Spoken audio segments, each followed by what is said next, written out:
Devotional, Wednesday, 15th of April.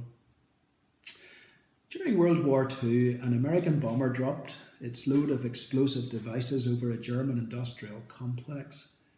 The pilot and his young crew turned for home, an airbase deep in the English countryside. And as the B-17 droned its way through the dark night, two things happened almost at once. The probing fingers of Nazi searchlights reached into the sky ahead of the plane, and then powerful anti-aircraft weapons opened up, sending a barrage of shells towards the homebound squadron. The shells were exploding ahead of the bomber, and the crew waited and anticipating their fate. They knew that the odds were stacked against them, as in nights like this it was not uncommon for less than half of the squadron to return home. There was no way of avoiding the barrage, it was too intense. Each crew member clenched his teeth, waiting for what seemed to be the inevitable. Suddenly, the first thud rocked the plane, followed by another. The crew braced themselves for the explosion. Then more thuds in the wings and the body of the bomber. Yet there were no explosions. The thuds kept coming, the crew trembling with each impact, but still no explosions. And after what seemed an eternity, the bomber cleared the fire.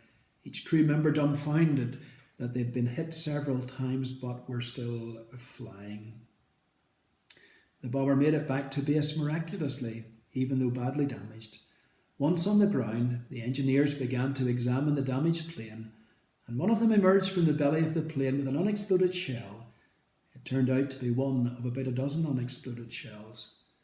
The shells were carefully dismantled and amazingly contained no explosive charge, all empty, except for one in which they found a carefully scrawled piece of paper. It was written hastily in pencil in the Czech language, and the note simply said, "This is all that we can do for you now." Somewhere in a munitions factory, forced Czech labourers who knew full well the consequences of sabotage, yet took a huge risk in an effort to help the Allies win the war. They had made non-exploding shells. We want to think just for a few moments. The words of 1 John chapter 4. This is how God showed his love among us. He sent his one and only Son into the world that we might live through him.